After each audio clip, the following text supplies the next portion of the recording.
Hello दोस्तों, आज अपन पढ़ेंगे भारत में राष्ट्रवाद। प्रथम विश्व युद्ध। युद्ध के कारण रक्षा संबंधी खर्चे में बढ़ोतरी हुई थी। इसे पूरा करने के लिए कर्जे लिए गए और टैक्स बढ़ाए गए। कस्टम ड्यूटी और इनकम टैक्स को बढ़ाया गया। युद्ध के कारण चीज़ों की कीमतें बढ़ गई। 1913 से 18 के बीच दाम दोगुने हो गए। ग्रामीण इलाकों से लोगों को जबरन सेना में भर्ती किए जाने से भी लोगों में बहुत गुस्सा था। भारत के कई इलाकों उपजने न होने के कारण भोजन की कमी हो गई। इन्फ्लुएंजा की महामारी ने समस्या को और भी गंभीर कर दिया। सन 1921 की जनगणना के अनुसार अकाल और महामारी के कारण 120 से 130 लाख तक लोग मारे गए। आगे अपन देखते हैं सत्याग्रह का अर्थ। गांधी जी ने सत्याग्रह के रूप में जन आंदोलन का एक नया तरीका अपनाया।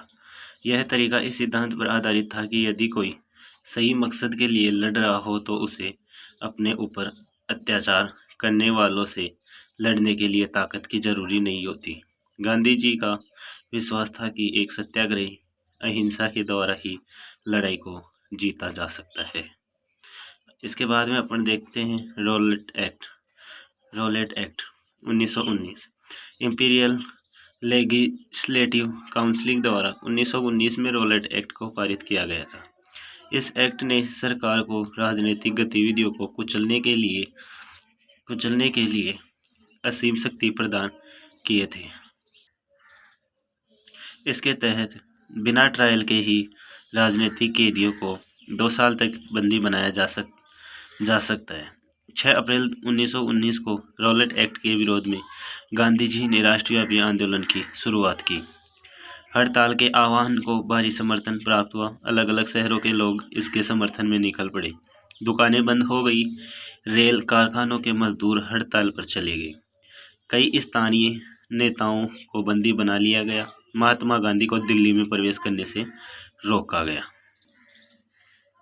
इसके बाद में अपन देखते हैं जलियांवाला बाग। 10 अप्रैल 1919 को अमृतसर में पुलिस ने शांतिपूर्ण प्रदर्शनकारियों पर गोली चलाई। इसके कारण लोगों ने जगह जगह पर सरकारी संस्थाओं पर आक्रमण किया। जलियांवाला बाग का दुखद नरसंहार 13 अप्रैल को उस दिन हुआ जिस दिन पंजाब में बैसाखी बनाई जा रही थी। ग्रामीणों का एक जत्था जलियांवाला बाग में लगे एक मेले में शरीक होने था। यह बाग चारों तरफ से बंद था और निकलने के लिए संकीर्ण रास्ते थे। जनरल डायर ने निकलने के रास्ते बंद करवा दिए और भीड़ पर गोली चलवा दी। इस दुर्घटना में सैकड़ों लोग मारे गए। सरकार का रवैया बड़ा ही क्रूर था। इससे चारों तरफ हिंसा फैल गई। महात्मा गांधी जी ने आंदोलन को वापस ले लिया क्योंकि वे हिंसा नहीं चाहते थे। आंदोलन के विस्तार की आवश्यकता, अर्थात आंदोलन को क्यों बढ़ाया गया। रोलेट एक्ट सत्याग्रह मुख्यतः शहरों तक ही सीमित था। महात्मा गांधी को लगा कि भारत में आंदोलन का विस्तार होना चाहिए। उनका मानना था कि ऐसा तभी हो सकता है जब हिंदू और मुसलमान एक मंच पर आ जाए। आगे देखते हैं खिलाफत आंदोलन। खिलाफत के मुद्दे ने गांधी जी को एक अवसर दिया जिससे हिंदू और मुसलमानों को एक मंच पर लाया जा सकता था। प्रथम विश्व युद्ध में तुर्की की कुराड़ी हार हुई थी। ओटोमन के शासक पर एक कड़े संधि समझौते की अफवाह फैली हुई थी। ओटोमन का शासक इस्लामी संप्रदाय का खलीफा भी हुआ करता था। खलीफा की तरफदारी के लिए बम्बई में मार्च 1919 में एक खिलाफत कमेटी बनाई गई। मोहम्मद अली और शौकत अली नामक 2 भाई इस कमेटी के नेता थे।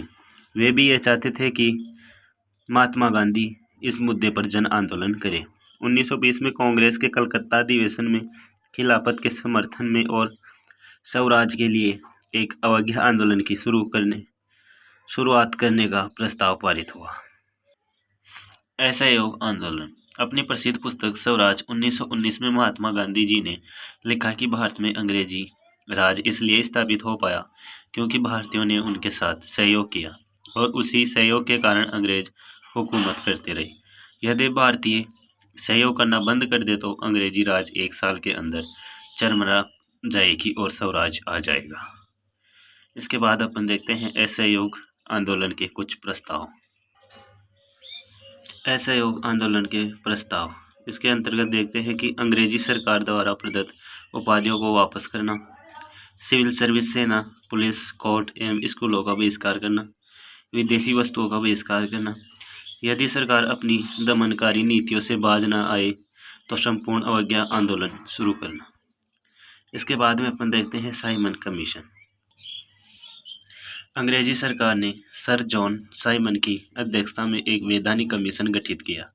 इस कमीशन को भारत में संवैधानिक सिस्टम के कार्य का मूल्यांकन करने और जरूरी बदलाव के सुझाव देने के लिए बनाया गया था।